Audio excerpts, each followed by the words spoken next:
मुखिया जी प्राय स्त्री के जाल में फंस जाता है दोस्तों। मोह और वासना का आकर्षण क्षणिक होता है, लेकिन उसका मूल इंसान को जीवन भर चुकाना पड़ता है। सुरेश नाम का व्यक्ति सिर्फ बेलवा की नहीं, बल्कि हर उस इंसान की कहानी है जो मोह माया के कारण अपने कर्तव्यों से भटकता है और फिर पश्चात के सिवा उसके पास कुछ नहीं रहता है। आज की कहानी एक ऐसे व्यक्ति की चरित्र और भविष्य की है, बल्कि यह जीवन उन अनदेखो मोड़ों की कहानी है जहाँ इंसान अपने भीतर के राक्षस से जूझता है। अब इंसान की चरित्र गिर जाता है तो कैसे इंसान हंसते खेलते परिवार में आग लगा जाती है। आज की कहानी बहुत ही ज्ञानवर्धक है, इसलिए आप सभी मेरा निवेदन है कि इस कहानी को अंत तक जरूर सुनें। और आप लोग से एक छोटा रिक्वेस्ट है कि चैनल में नए हैं तो चैनल को सब्सक्राइब कर दीजिए। मधुबनी जिला जो बिहार में पड़ता है, वहाँ एक गांव छोटा सा पड़ता है बेलवा, जहाँ चारों ओर हरियाली और शांति से घिरा था। चारों ओर सरसों के फसलें पीली कंबल की तरफ फैले हुए थे दोस्तों। आम के पेड़, हवा मधुर, बहुत सारे गांव के बच्चे मिट्टी में खेलते नजर आ रहे थे। गांव छोटा था, लेकिन उसमें अनुभव और अनुशासन, पढ़ाई लिखाई सभी चीज़ से भरी हुई पड़ी थी दोस्तों। यह कोई साधारण गांव नहीं था, बल्कि वहां हर व्यक्ति एक दूसरे का समस्या को समझता था। शादी हो या मृत्यु, त्योहारों हो या संकट, गांव एक परिवार की तरह एकजुट होकर हर चीज़ साथ मनाता था। इस व्यवस्था के पीछे सिर्फ एक ही नाम था, मुखिया जी। मुखिया जी जो सुरेश था, बहुत पढ़े लिखे थे और ना ही उन्होंने किसी भी शहर की चमक दमक देखी थी, लेकिन उसका मन साफ था, सोच पारदर्शी, जीवन मूल्यों से भरपूर था। उसका उठना बैठना बोलना व्यवहार सब कुछ लोगों का एक भरोसा देता था दोस्तों, और समाज के लिए वह सादगी भरा था। गांव वाले उस पर विश्वास करते थे, गांव का गांधी कहा करते थे।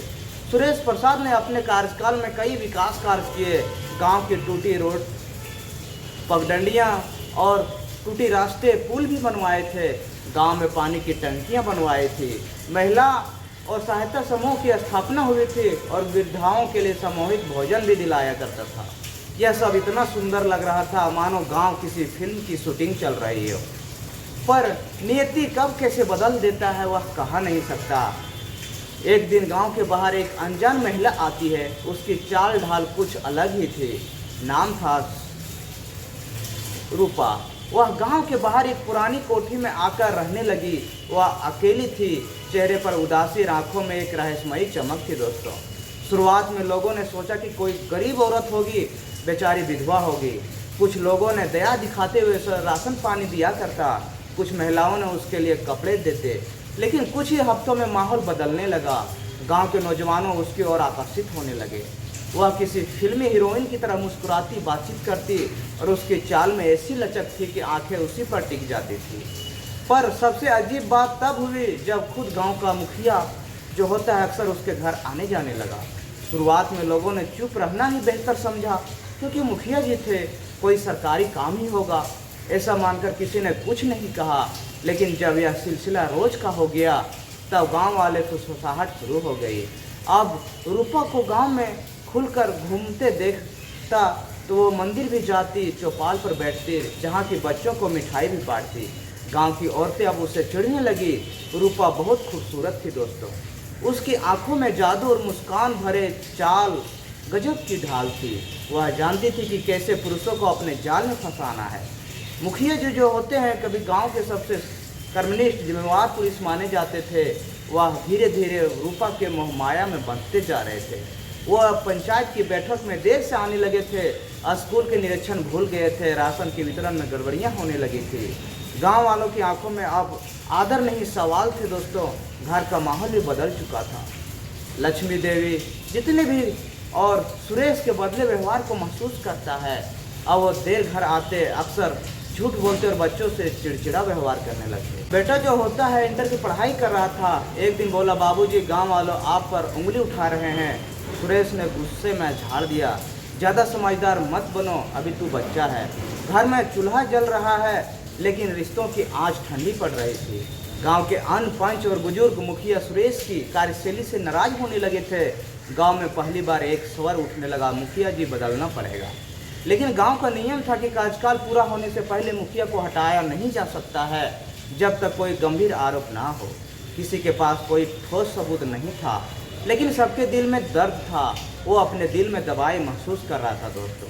अब रूपा खुलेआम गांव में घूमती थी। सुरेश उसके साथ मोटरसाइकिल पर घूमते, होटल में खाते पीते नजर आते। कुछ लोगों ने मोबाइल से फ़ोटो भी खींचते। धीरे धीरे यह बात आसपास के गांवों तक पहुंच गई। बेलवा गांव की प्रतिष्ठा मिट्टी में मिल रही थी। रूपा ने अपने पैसे मंगवाने शुरू किए, कभी सोने की चूड़ी, कभी साड़ी, तो कभी फोन। सुरेश मानो उसके जाल में फंस चुका था। उन्होंने गांव के विकास के लिए पेड़ आया था, उसमें लाखों रुपये रूपा पर उड़ा दिए और सरकारी रिकॉर्ड में बिल चुका दिए। एक दिन ब्लॉक ऑफिस से निरीक्षण के लिए टीम आई, जिसमें उन्होंने पाया कि स्कूल की दीवारें अधूरी थी, सड़क टूटी थी और पानी की टंकी सूखी पड़ी थी। जांच शुरू हो गई। लक्ष्मी देवी ने एक दिन अपने पति से पूछा, जो सुरेश की पत्नी थी, किस बात की कमी रह गई हमारे घर में? सुरेश चुप था। इधर अर्जुन घर छोड़ने के लिए चला गया। बेटी की शादी टल रही थी, लेकिन गांव की बदनामी के कारण रिश्ते टूटने लगे थे। एक दिन सुरेश जब रूपा के घर पहुंचे, देखा वहां 2 अन्य पुरुष भी बैठे थे। शराब चल रही थी, हंसी मजाक चल रहा था। रूपा, अब पैसे नहीं तो यहाँ आने की जरूरत भी नहीं है, मैं कोई मुफ्त की देवी नहीं हूँ। सुरेश को उस दिन पहली बार महसूस हुआ कि वो कितने नीचे गिर चुका है। गांव की पंचायत बुलाई गई। लोगों ने मुखिया सुरेश को कटघरे में खड़ा कर दिया गया। बुजुर्ग बोलो, तुमने गांव की छवि को कलंकित किया, अपने पत्नी और बच्चों को विश्वास तोड़ा और गांव के पैसे का दुरुपयोग किया। तुम्हारा क्या हक बनता है? अब मुखिया कहलाने लगा। सुरेश ने सिर झुका लिया। पंचायत ने उन्हें हटाने का निर्णय लिया। घर लौटे तो लक्ष्मी देवी ने दरवाज़ा बंद कर लिया। जहाँ तुम्हारा मोह माया है वहीं जाओ, यहाँ अब तुम्हारे लिए कोई जगह नहीं है। यह कहकर लक्ष्मी देवी फूट फूट कर रोने लगती है। सुरेश अब अकेले हो गए थे। गांव वालों ने उनसे रिश्ता तोड़ लिया था। बेटा अब फ़ोन नहीं उठाता था। बेटी की शादी रुक गई थी। रूपा भी गांव छोड़कर किसी दूसरे इलाके में चली गई थी। वो तो बस खेल खेलने रही थी। सुरेश अब अकेले मंदिर में बैठते और अक्सर भगवान से माफ़ी मांगते। उन्हें देखकर गांव के बच्चे कहते, वही मुखिया है जो रूपा के चक्कर में सब कुछ हार गया। एक दिन गांव के स्कूल में अचानक आग लग गई। बच्चे अंदर फंसे हुए थे। सुरेश वहां से गुजर रहा था। बिना सोचे समझे वो अंदर घुस जाते हैं दोस्तों। बच्चों को एक बार कहकर बाहर निकाला। उनका हाथ झुलस गया, लेकिन गांव के 6 बच्चों सुरक्षित निकल आए। गांव वालों की आंखों में पहली बार फिर से सम्मान जागा। लक्ष्मी देवी भी आई और बोली, अगर वाकई पछतावा है तो फिर से गांव के लिए जीना सीखो। सुरेश ने फिर से गांव वालों की सेवा शुरू कर दी। अब वो मुखिया नहीं थे, लेकिन गांव ने उन्हें सहलाकर नियुक्त कर दिया। अब उन्हें जीवन भले ही टूट गया था, पर सेवा और सच्चाई से भरा हुआ था दोस्तों।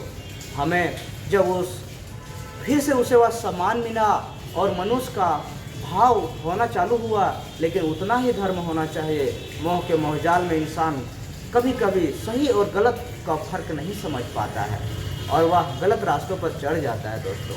और फिर से वह समाज में वह स्कूल को बच्चों को बचाने के चलते उसे गांव वालों ने फिर से एक मौका देता है और मुखिया को फिर पर्दाफाश कर उसे अपने कुर्सी पर बैठाया जाता है। और मुखिया ने सबके सामने अपने गलती को माफ़ी मांगकर फिर अपने काम को आगे और गांव का मदद करके गांव को आगे बढ़ाने की कोशिश करने लगा दोस्तों। वही मुखिया, वही गांव का लोग फिर से हंसी खुशी रहने लगता है और अपने जीवन व्यतीत करने लगता है। वही बच्चे की शादी हो जाती है और उनका बच्चा उनसे बात करने लगता है जो घर से बाहर पढ़ने के लिए चला गया था। दोस्तों, आज के समाज में इस तरह से घटना सुनाने का मकसद किसी का दिल या भावना को ठेस पहुंचाना नहीं है, बस समाज में इस तरह से हो रही अफवाहों और समाज को बस इस तरह से बचाव करना है। आप लोग को क्या राय कमेंट है ज़रूर बताइए और चैनल को सब्सक्राइब कर एक लाइक कर दीजिए। फिर मिलते हैं अगले वीडियो में, तब तक के लिए नमस्कार।